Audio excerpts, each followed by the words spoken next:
सागर की लहरें जब जब पास में आए, ओम शांति, ओम शांति।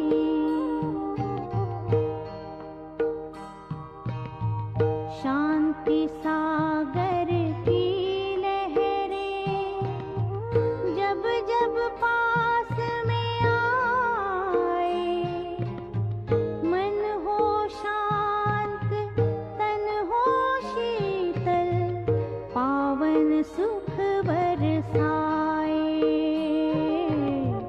पावन सुख बरसाए। शांति सागर की लहरें।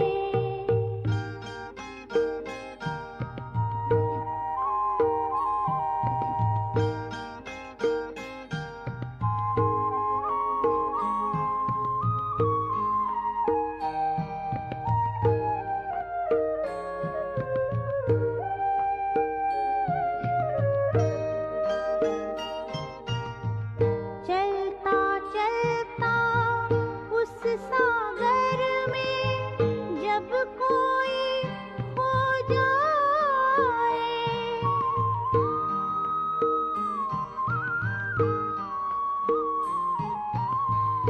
चलता चलता उस सागर में जब कोई खो जाए, हीरे मोती शिव सागर से वो अनोखे पाए, शांति से भर भर नैना शांति सबको लुटाए, शांति सबको लुटाए। शांति सागर की लहरें।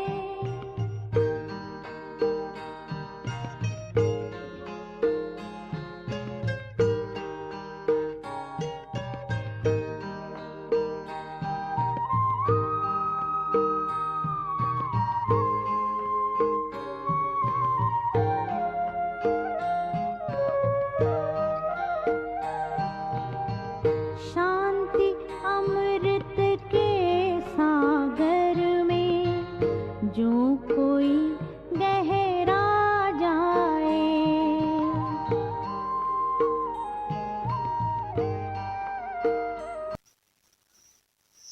ओम शांति। 14 जनवरी 2021 के बाबा के महावाक्य हैं। बाबा समझाते, मीठे बच्चे हैं, बाप तुम्हें जो पढ़ाई पढ़ाते हैं वे बुद्धि में रख सबको पढ़ानी है। हर एक को बाप का और सृष्टि चक्र का परिचय देना है। बाबा आज हम इस सर्विस के लिए कह रहे हैं कि हर एक आत्मा को हमें बाप का और सृष्टि चक्र का परिचय देना है। ये पढ़ाई जो अभी हम पढ़ते हैं, पढ़कर फिर हमें औरों को भी पढ़ानी है। प्रश्न है, आत्मा सतयुग में भी पाठ बजाती और कलयुग में भी, लेकिन अंतर क्या है? उत्तर है, बाबा समझाते, सतयुग में जब पाठ बजाती है तो उसमें कोई पाप कर्म नहीं होता है। हर एक वहां कर्म अकर्म हो जाता है क्योंकि रावण नहीं है। फिर कलयुग में जब पाठ बजाती है तो हर कर्म विकर्म व पाप बन जाता है क्योंकि वहां विकार है।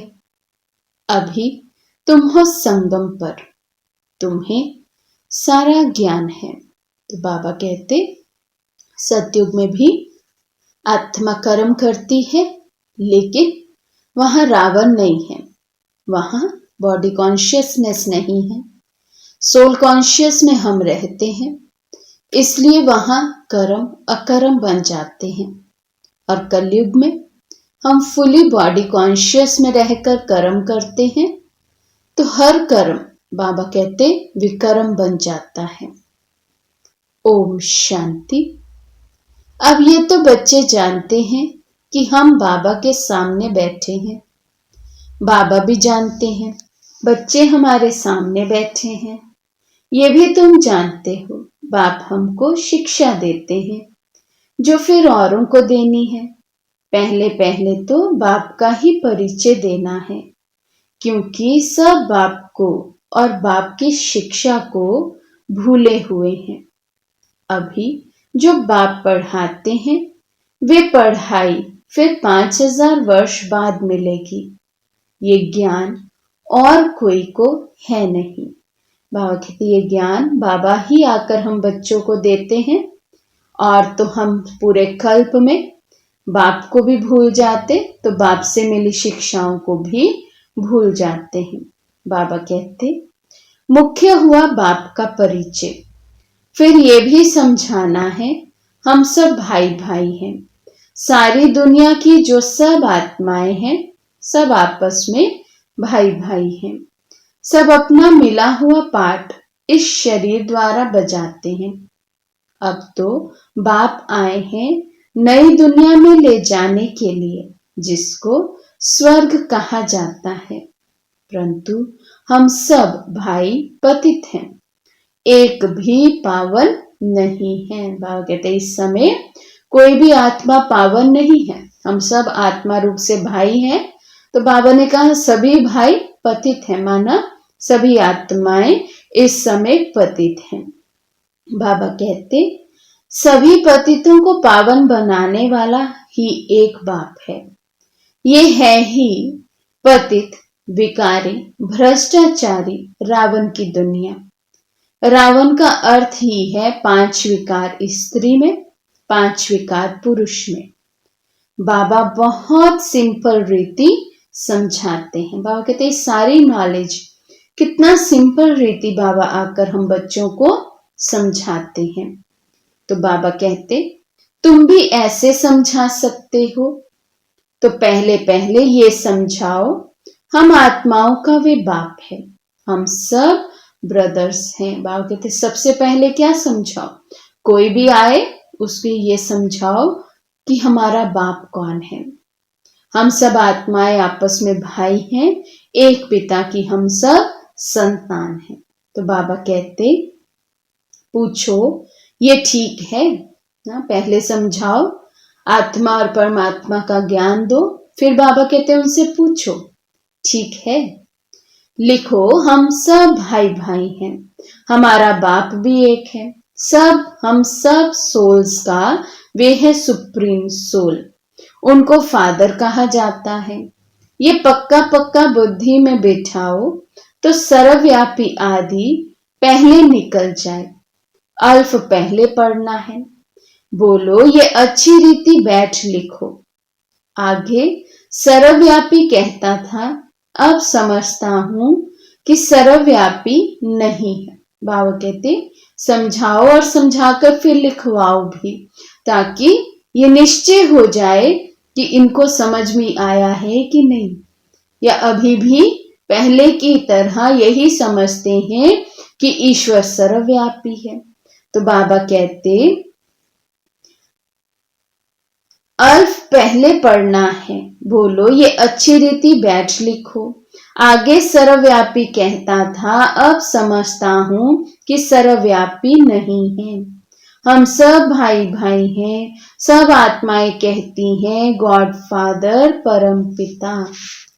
पहले तो ये निश्चय बिठाना है कि हम आत्मा हैं, परमात्मा नहीं है, ना हमारे में परमात्मा व्यापक है, सब में आत्मा व्यापक है।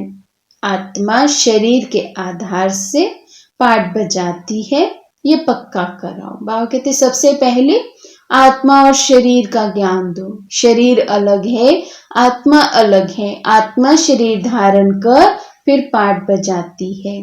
बाबा कहते अच्छा, फिर वे बाप सृष्टि के आदि मध्य अंत का ज्ञान भी सुनाते हैं, और तो कोई भी जानते नहीं कि इस सृष्टि चक्र की एज कितनी है। बाप ही टीचर के रूप में बैठ समझाते हैं। लाखों वर्ष की तो बात ही नहीं। ये चक्र अनादि एक्यूरेट बना बनाया है, इसको जानना पड़े। बाबा कहते लाखों वर्ष की बात नहीं है, ये तो सृष्टि चक्र फिरता ही रहता है, अनादि है बाबा कहते, और एक्यूरेट है, बना बनाया है। सतयुग त्रेता पास्ट हुए, नोट करो। उसको कहा जाता है स्वर्ग और सेमी स्वर्ग। स्वर्ग बाबा कहते सतयुग को, सेमी स्वर्ग कहते हैं त्रेता युग को। बाबा कहते जहां देवी देवताओं का राज्य चलता है, वे 16 कला, वे 14 कला, धीरे धीरे कलाएं कम होती जाती हैं। दुनिया पुरानी तो जरूर होगी ना। सत्युग का प्रभाव बहुत भारी है। नाम ही है स्वर्ग, हेवन, नई दुनिया, उसकी ही महिमा करनी है। नई दुनिया में है ही एक आदि सनातन देवी देवता धर्म। बाबा कहते वहां और कोई धर्म होता नहीं, एक ही धर्म होता है। पहले बाप का परिचय, फिर चक्र का परिचय दिया जाता है। चित्र भी तुम्हारे पास है निश्चय कराने के लिए। ये सृष्टि का चक्र फिरता रहता है। सतयुग में लक्ष्मी नारायण का राज्य था, त्रेता में राम सीता का। ये हुआ आधा कल्प, 2 युग पास्ट हुए, फिर आता है द्वापर कलयुग। देखो बाबा कैसे पूरा सृष्टि चक्र हमें याद दिला रहे हैं। फिर बाबा कहते चक्र का परिचय दिया जाता है ना, तो बाबा कहते द्वापर में रावण राज्य है। देवता वाम मार्ग में चले जाते हैं तो विकार की सिस्टम बन जाती है। सतयुग त्रेता में सब निर्विकारी रहते हैं। एक आदि सनातन देवी देवता धर्म रहता है। चित्र भी दिखाना है, ओरली भी समझाना है। बाप हमको टीचर बन ऐसे पढ़ाते हैं। बाप अपना परिचय खुद ही आकर देते हैं। खुद कहते हैं मैं आता हूँ पतितों को पावन बनाने, तो मुझे शरीर जरूर चाहिए। नहीं तो बाबा कहते मैं बात कैसे करूं, मैं निराकार हूँ, ज्योति स्वरूप हूँ, फिर मैं बात कैसे करूं। तो बाबा कहते बात करनी है तो फिर एक तन तो चाहिए ही। मैं चैतन्य हूँ, सत्य हूँ और अमर हूँ। आत्मा सतो रजो तमो में आती है। आत्मा ही पावन और पतित बनती है। इसलिए कहा जाता है पतितात्मा पावनात्मा। आत्मा में ही सब संस्कार है। पास्ट के कर्म व विकर्म का संस्कार आत्मा ले जाती है। सतयुग में विकर्म होता ही नहीं। कर्म करते हैं, पाठ बजाते हैं, परंतु वे कर्म अकर्म हो जाता है। गीता में भी अक्षर है, अभी तुम प्रैक्टिकल में समझ रहे हो। जानते हो बाबा आया हुआ है पुरानी दुनिया को बदलने, नई दुनिया बनाने। जहां कर्म अकर्म हो जाते हैं उसको ही सतयुग कहा जाता है। और फिर जहां सब कर्म विकर्म होते हैं उसको कलयुग कहा जाता है। बाबा कहते सतयुग में हर कर्म अकर्म बन जाता और कलयुग में हर कर्म विकर्म बन जाता है। बाबा कहते अभी तुम हो संगम पर। बाबा दोनों तरफ की बात समझाते हैं। सतयुग त्रेता तो है पवित्र दुनिया, वहां कोई पाप होता नहीं। जब रावण राज्य शुरू होता है तब ही पाप होते हैं। वहां विकार का नाम नहीं होता है। चित्र तो सामने है, राम राज्य और रावण राज्य। बाप समझाते हैं ये है पढ़ाई। बाप के सिवाय और कोई नहीं जानते। ये पढ़ाई तो तुम्हारी बुद्धि में रहनी चाहिए। बाप भी याद आता है, चक्र भी बुद्धि में याद आ जाता है, सेकंड में सब याद आ जाता है। तो बाबा कहते हर समय हमारी बुद्धि में ये पढ़ाई, बाबा और चक्र याद रहना चाहिए। बाबा कहते वर्णन करने में देरी लगती है। इनके 3 फाउंटेन है। झाड़ ऐसा होता है, बीज बीज और झाड़ सेकंड में याद आ जाएगा। ये बीज फलाने झाड़ का है, ऐसे इनसे फल निकलता है। ये बेहद का मनुष्य सृष्टि रूपी झाड़ कैसे है, इनका राज तुम समझाते हो। बच्चों को सारा समझाया है। आधा कल्प डिनाइस्टी कैसे चलती है, फिर रावण राज्य होता है। तो जो सत्युग त्रेतावासी हैं वही द्वापरवासी बनते हैं। बाबा कहते तुम बच्चों की बुद्धि में सारा ये ज्ञान, सारे सृष्टि चक्र का ज्ञान समझ में आया है कि जो सत्युग त्रेता में आत्माएं क्रॉस होती हैं वही फिर द्वापर युग में भी आती है। तो बाबा कहते झाड़ वृद्धि को पाता रहता है। आधा कल्प के बाद रावण राज्य होता है, विकारी बन जाते हैं। बाप से जो वर्षा मिला वे आधा कल्प चला, नॉलेज सुनाकर वर्षा दिया। वे प्रालब्ध भोगी अर्थात सत्युग त्रेता में सुख पाया। तो अभी संगम युग पर जो हम बच्चे नॉलेज प्राप्त करते हैं, इसके आधार से फिर धारणा करते हैं, प्रालब्ध पाते हैं, फिर उस प्रालब्ध को बाबा कहते तुम बच्चे सत्युग त्रेता युग में भोगते हो। तो बाबा कहते उसको सुख धाम सत्युग कहा जाता है, वहां दुख होता ही नहीं।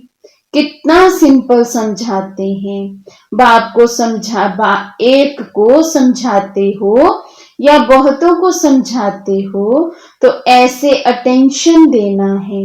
समझता है, हाँ हाँ करता है, बोलो नोट करते जाओ। कोई शंका हो तो पूछना। जो बात कोई नहीं जानता वे हम समझाते हैं। तुम कुछ भी जानते नहीं हो, पूछेंगे फिर क्या। तो बाबा कहते किसी को अगर आप बच्चे समझाते हो तो उनसे फिर ऐसे भी पूछना कि समझ में भी आता है। बाबा कहते खुद जज करना चाहिए, क्या वे अच्छे से समझता है, हाँ हाँ करता है। फिर बाबा कहते पूछो, कोई प्रश्न हो तो वे भी पूछें। बाबा कहते बाबा तो इस बेहद झाड़ का राज समझाते हैं। ये नॉलेज अभी तुम समझते हो। बाप ने समझाया है तुम 84 के चक्र में कैसे आते हो। ये अच्छी रीति नोट करो, फिर इस पर विचार करना। जैसे टीचर निबंध देते हैं फिर घर में जाकर रिवाइज कर आते हैं ना, तुम भी ये नॉलेज देते हो, फिर देखो क्या होता है। पूछते रहो, एक एक बात अच्छी रीति समझाओ। बाबा कहते अच्छे से समझाओ और फिर पूछते भी रहो, समझ में आता है, कोई डाउट तो नहीं है, कोई प्रश्न तो नहीं है। तो बाबा कहते बाप टीचर का कर्तव्य समझाकर फिर गुरु का समझाओ। उनको बुलाया ही है कि आकर हम पतितों को पावन बनाओ। आत्मा पावन बनती है तो फिर शरीर भी पावन मिलता है। जैसा सोना वैसा जेवर बनता है। 24 कैरेट का सोना उठाएंगे, खाद नहीं डालेंगे तो जेवर भी ऐसे सतो प्रधान बनेंगे। अलाय डालने से तमो प्रधान बन पड़े हैं। पहले पहले भारत 24 कैरेट पक्के सोने की चिड़िया था, अर्थात सतो प्रधान नई दुनिया थी, फिर तमो प्रधान बनी है। ये बाप ही समझाते हैं और कोई मनुष्य गुरु लोग नहीं जानते हैं। बाबा कहते ये सारा राज आत्मा का पाठ कैसे कैसे चलता है, ये सब राज बाबा ही आकर हम बच्चों को समझाते हैं। बाबा कहते कोई भी देहधारी मनुष्य या गुरु कोई भी हो, ये नॉलेज कोई और दे नहीं सकते हैं। तो बाबा कहते बुलाते हैं आकर पावन बनाओ, सो तो गुरु का काम है। वानप्रस्थ अवस्था में मनुष्य गुरु करते हैं। वाणी से परे स्थान तो है इनकॉर्पोरियल वर्ल्ड, जहां आत्माएं रहती हैं। ये है कॉर्पोरियल वर्ल्ड, दोनों का ये मेल है। वहां तो शरीर है नहीं, वहां कोई कर्म नहीं होता है। बाप में तो सारी नॉलेज है। बाबा कहते इनकॉर्पोरियल वर्ल्ड अर्थात परम धाम, वहां तो बाबा कहते आत्मा को देह ही नहीं है, तो वहां कोई कर्म भी होता नहीं है। बाबा कहते ये सारी नॉलेज अभी तुम बच्चों को मिली है। ड्रामा प्लान अनुसार उनको कहा ही जाता है नॉलेजफुल। वे चैतन्य सत चित आनंद स्वरूप होने के कारण उनको नॉलेजफुल कहा जाता है। बुलाते भी हैं हे पतित पावन नॉलेजफुल शिव बाबा, उनका सदैव ही नाम शिव है। बाकी आत्माएं सब आती हैं पाठ बजाने, तो भिन्न भिन्न नाम धारण करती हैं। बाप को बुलाते हैं, परंतु उनको कुछ भी समझ नहीं रहती है। जरूर भाग्यशाली रथ भी होगा जिसमें बाप प्रवेश कर तुमको पावन दुनिया में ले जाएं।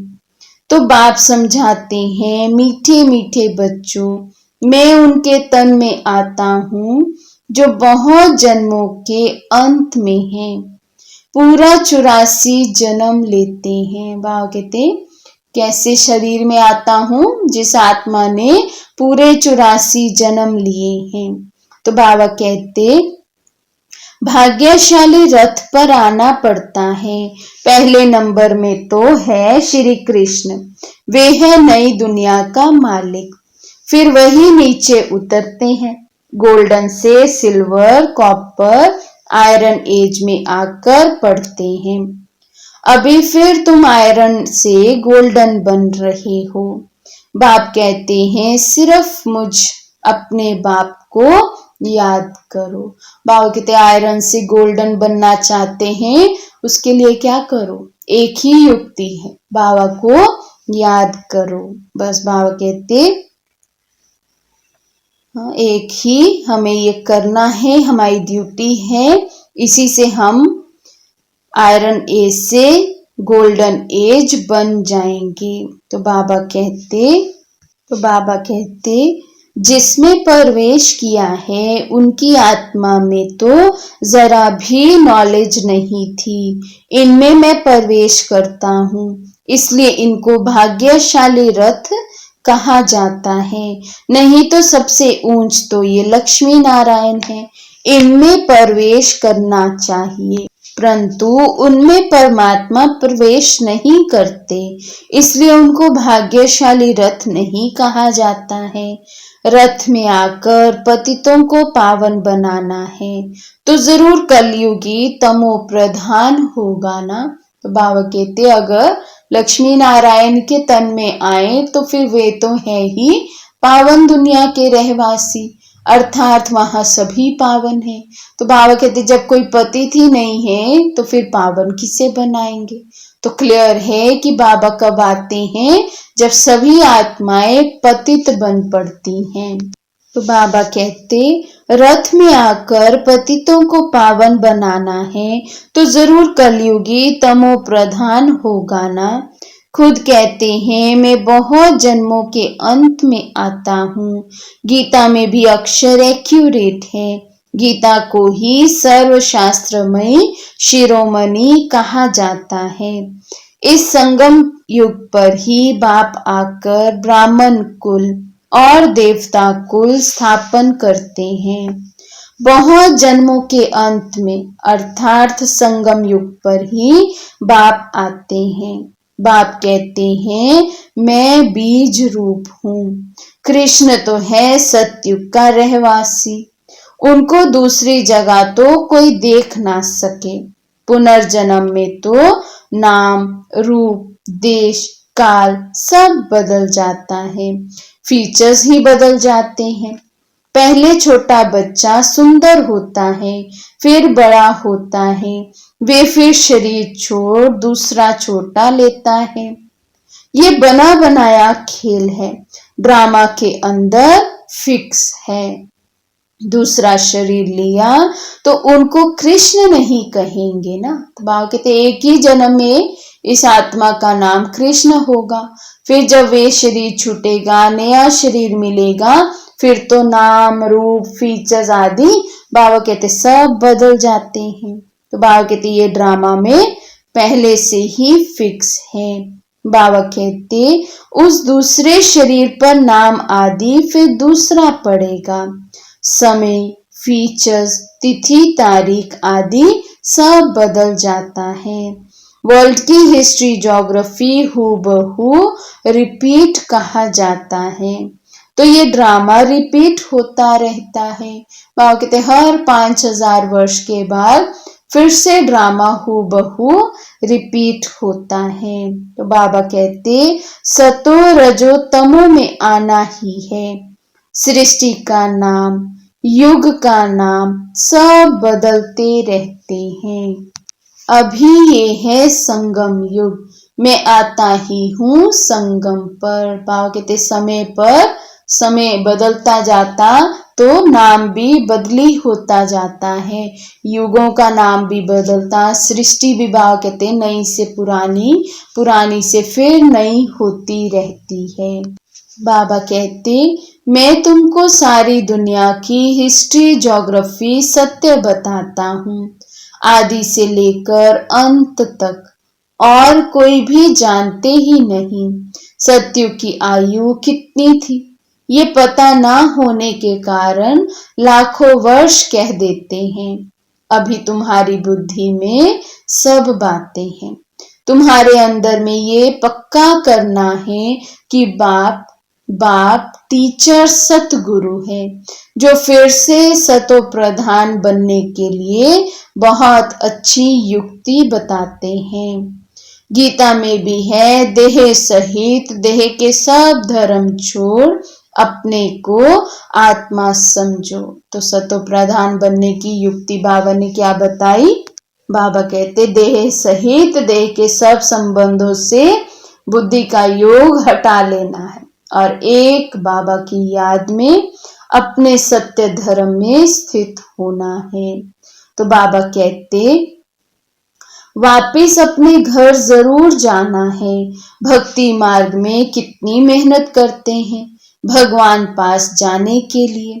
वे है मुक्ति धाम, कर्म से मुक्त। हम इनकॉर्पोरियल दुनिया में जाकर बैठते हैं। पाठधारी घर गया तो पाठ से मुक्त हुआ। सब चाहते हैं हम मुक्ति पाए, मोक्ष तो किसी को मिल ना सके। बाबा कहते पाठ में तो आना ही पड़ेगा।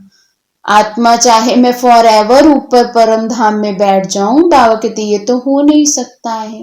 भर लास्ट में कुछ समय का ही पाठ बजाए, लेकिन आत्मा को नीचे आना है जरूर। तो बाबा कहते मोक्ष तो किसी को मिल नहीं सकता है। ये ड्रामा अनादि अविनाशी है। कोई कहे ये पाठ आने जाने का हमको पसंद नहीं, परंतु इसमें कुछ कर ना सके। ये अनादि ड्रामा बना हुआ है, एक भी मोक्ष पा नहीं सकते। वे सब है अनेक प्रकार की मनुष्य मत। ये है श्रीमत, श्रेष्ठ बनाने के लिए। मनुष्य को श्रेष्ठ नहीं कहेंगे, देवताओं को श्रेष्ठ कहा जाता है। उन्हों के आगे सब नमन करते हैं तो वे श्रेष्ठ ठहरे ना। कृष्ण देवता है वैकुंठ का प्रिंस, वे यहाँ कैसे आएगा? ना उसने गीता सुनाई, शिव के आगे जाकर कहते हैं हमको मुक्ति दो। वे तो कभी जीवन मुक्त जीवन बंध में आते ही नहीं हैं, इसलिए उनको पुकारते हैं मुक्ति दो। वाह, कहते मैं तो कभी भी ना जीवन बंध में आता हूं ना जीवन मुक्ति में आता हूं, माना ना सतयुग में ना त्रेता युग में और ना ही द्वापर कलयुग में आता हूं। बाबा कहते इसीलिए मुझे ही पुकारते हैं, हे मुक्तिदाता आकर हमें मुक्ति दो। बाबा कहते जीवन मुक्ति भी वे देते हैं, तो बाबा आकर हमें मुक्ति और जीवन मुक्ति दोनों का वर्षा देते हैं। अच्छा, मीठे मीठे सिके लदे बच्चों प्रति माता पिता बाप दादा का याद प्यार और गुड मॉर्निंग। रूहानी बाप की रूहानी बच्चों को नमस्ते।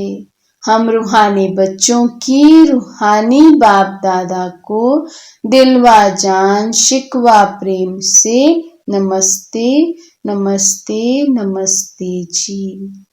तो धारणा के लिए मुख्य सार है, आज बाबा समझा रहे हैं। फर्स्ट पॉइंट है हम सब आत्मा रूप में भाई भाई हैं, ये पक्का पाठ करना है और कराना है। अपने संस्कारों को याद से संपूर्ण पावन बनाना है। सेकंड पॉइंट है 24 कैरेट सच्चा सोना सतो प्रधान बनने के लिए कर्म अकर्म विकर्म की गुह्या गति को बुद्धि में रख अब कोई भी विकर्म नहीं करना है। आज का वरदान है समय पर हर गुण व शक्ति को यूज करने वाले अनुभवी मूर्त भव। समय पर हर गुण व शक्ति को यूज करने वाले अनुभवी मूर्त भव। ब्राह्मण जीवन की विशेषता है अनुभव। अगर एक भी गुण व शक्ति की अनुभूति नहीं तो कभी न कभी विघ्न के वश हो जाएंगे। सर्व गुणों और सर्व शक्तियों की बाबा कहते हैं अगर अनुभूति नहीं की होगी तो कभी ना कभी विघ्नों के वशीभूत हो जाएंगे। बाबा कहते अभी अनुभूति का कोर्स शुरू करो, हर गुण व शक्ति रूपी खजाने को यूज करो। जिस समय जिस गुण की आवश्यकता है उस समय उसका स्वरूप बन जाओ। नॉलेज की रीति से बुद्धि के लॉकर में खजाने को रख नहीं दो। बाबा ने तो खजाने दिए हैं, लेकिन बाबा कहते ऐसे ना हो खजाने कभी यूज ही ना किए हो, अंदर ही लॉकर में लॉक करके रख दिए हो। तो बाबा कहते यूज करो तब विजयी बन सकेंगे और वहां रे मैं का गीत सदा गाते रहेंगे। तो बाबा कहते जितना ही गुण और शक्तियों को बाबा से अपने में भरा है वही गुण और शक्तियों को यूज भी करें। यूज करने वाला ही बाबा कहते विजयी हो सकता है। तो फिर विजयी होने पर वहां रे मैं का गीत गाते रहेंगे। स्लोगन है नाजुक पने के संकल्पों को समाप्त कर शक्तिशाली संकल्प रचने वाले ही डबल लाइट रहते हैं। नाजुकपन के संकल्पों को समाप्त कर शक्तिशाली संकल्प रचने वाले ही बाबा कहते डबल लाइट रहते हैं। अच्छा, ओम शांति।